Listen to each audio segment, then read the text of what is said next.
Құрметті оқырман, әңгімені тыңдамас бұрын арнаға тіркеліп алуды ұмытпаңыз. Мен өмірде болып жатқан нәрселермен бөліскім келеді.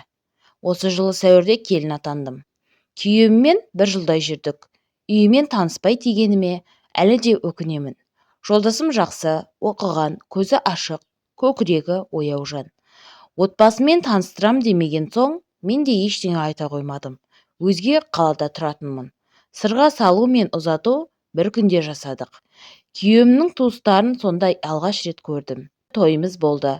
Бір түрлі жандар екені көрініп ақ тұрды. Сонда да мән бермеуге тырыстым. Жолдасым қатты қобалжып, қысылып жүрді. Жеңгелерім басу айтып кетті. Сен үйіне, тумаларына жар болмайсың. Ең бастысы күйеуің көңіліңнен шығады ғой. Шыдап кет, еш нәрсеге мән берме деп қалдым.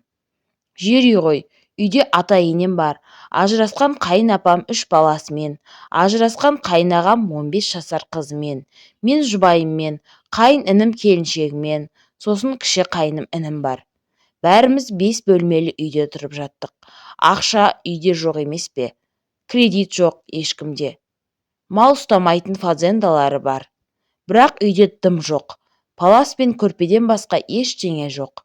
Бір бөлмеде менің артымнан келген дүние бар. Болды. Атам үйде президент. Абысыным екеуміз оның келіні емес, ұят болса да айтайын қатыны сияқтымыз. Кішіпейілділік, әкелік қасиет көрсетіп отырғанын көрмедім. Абысыным 1 ай болды түскеніне. Қасқа қыздың естімейтіні жоқ. Әдейі емессің, аяғың қисық, қап-қарасың деп кекетіп мұқатып отырады. Шай үстінде атам. Жуастау, көніп жүр, мима ушей жіберіп күйеуі де бір түрлі. Миының дамуы 1999 жылы тоқтап қалған сияқты. Әп-әйдік жігіт мамасының емшегін ұстап еркелейді де отырады. Менің күйеуім вахтада жұмыс істейді. Маған да айтпайтындары жоқ. Мені алғанда 90 мыңға көйлек сатып алып берген еді. Соны әлі айтады. Әр шайға отырған сайын айтады атам. 90 мыңға алдық. Босқа кеткен еңбек босқа ілініп тұр. Жағып жіберу керек. Басқа не пайда қасар? Деп. Енем ер адамды сыйлау, құрметтеу заманында тұрып қалған. Үндемейді. Енемді атам біздің көзімізше талай сабады. Келгенде қыз болған жоқсың, деп өзінен өзі көтеріле кетеді. Бір баласы арашаға түспейді. Қатты аяймын. Қайнағам арақ ішеді. 15 жыл бұрын үйленген. Келіншегі баланы туып, осы атасының кесірінен безіп кеткен. Қайда кеткенін ешкім білмейді деседі айналадағылар. Қызын да алмай кеткен. Қызды осылар асырап отыр. Қайнағам содан бері ішеді екен. 7 сайын біреуді әкеледі үйге, осыған үйленем деп. Сары қағаз бар екен. Қайнапам да бір түрлі. Не жұмыс істемейді, не бөлек кетуімен ісі жоқ. Дардай әйел ғой, аңдитыны біз. Іш киім алмастырып жатсақ та қарап отырады. Көлеңкеміз сияқты. Анда-санда фазендаға барып келеді, малдарын қарауға. Сонда абысыным екеуміз жеңілдеп қаламыз. 3 баласы менің балаларым сияқты. Келгелі өзім жуындырам, өзім қараймын. Олар да бала сияқты емес, шешесінің құлақтары жүрген. Кішкентай ғой, бірақ істеген істері, сөйлеген сөздері мен үлкен адам сияқты. Менің қулығым жетпейтін қулықты істейді.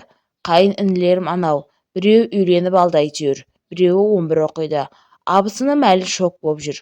Ол түгілі өзім шокта жүрмін әлі. Холодильник атам мен енемнің бөлмесінде тұрады. Лишний раз тамақ ішуге, шай ішуге болмайды. Тамаққа дейін араласады. Келіндер емес, талпамен жүріп істейміз. Тоңмай деген бар, басқа дым жоқ. Вермишель мен рожкиді айналдырып келіп тоңмайға қорамыз. Тіпті жеу мүмкін емес. Есінен құса жөнелем. Аяғым ауыр. Күйеуім айлығын мамасына береді. Мені сәл шыдай тұр, балалы болған соң бөлек кетеміз деп жұбатады. Шет жақтан үй салып жатыр. Жұбайым, әйтеуір кетеміз ғой деп шыдап жүрмін. Жем-шидектер түрлі тамақтар жегім келеді, бірақ ешқандай мүмкіндік жоқ.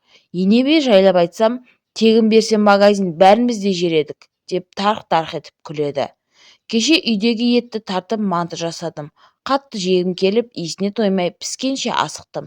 Піскен соң ортаға общий салдым да, майлық әкелуге жаз үйге барып келсем, дым қалмапты. Сол 5 минуттың ішінде жеп болыпты. Айтпайын десем болмады. Қарнымның ашқаны сонша өкіріп жылап жібердім. Біз адам емеспіз бұларға.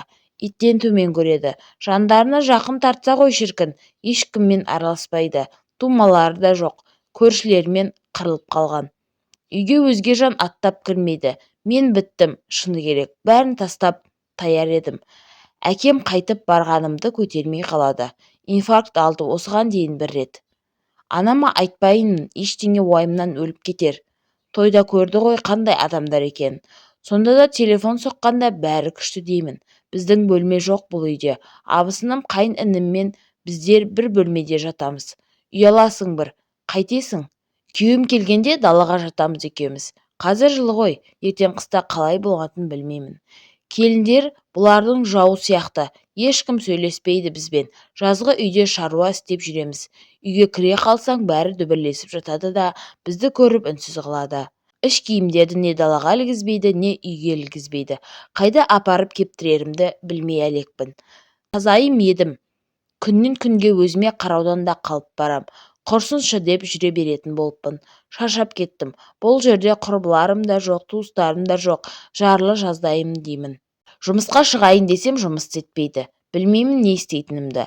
Торт, пирог, булочки пісіріп дүкендерге қойып бірдеңе істегім келеді.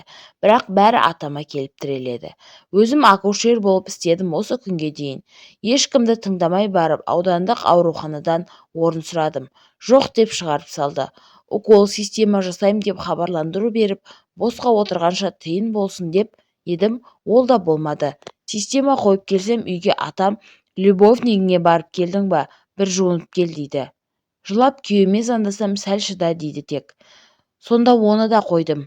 Таң атқаннан кеш батқанға дейін психбольницада жүрген сияқты болам. Морально аздым. Ішімдегі бала үшін өзімді өзім басып қоямын. Қыз күнімді сағындым. Жұмысымды, үйімді, әке-шешемді, әріптестер, құрбыларымды. Неге күйеуге шықтым екен деп қатты қиналдым. Жолдасымды айлап кетеді жұмысқа. Келсе де қасымда көп болмайды. Үй салып жөнімен жүреді. Жылулық жоқ ешқандай. Көздері малдан басқаны көрмейді. Үндемейтін едім. Қазір айтып тастайтын болыппын. Өзімді өзім ұстай алмаймын. Құл қылғандарына одан әрі шыдамаймын да. Ұрыспаңыздаршы, бүкіл ұсақ-түйекті айтып едім. Ішіме сияр емес. Сол ұсақ-түйек әрекеттері адамды ауру қылады. Астапыралла, бұдан да кәрі қыз болып үйде отырғаным жақсы еді. Ешкімнің ала жібін аттамаған едім. 25-ке келгенше тіке тұрып тіке жүрдім. Неге осындай жандарға келін қылды екен мына тағдыр? Бұлардан бөлек кеткен кезде көзімізге құйып қойғандай дақ болып қалатын шығар осы қорлық. Психикамыз зардап шекпесе деп тілеймін Алладан. Атам сияқты нашар адамды көрмеппін. Көргенсіз десе көргенсіз.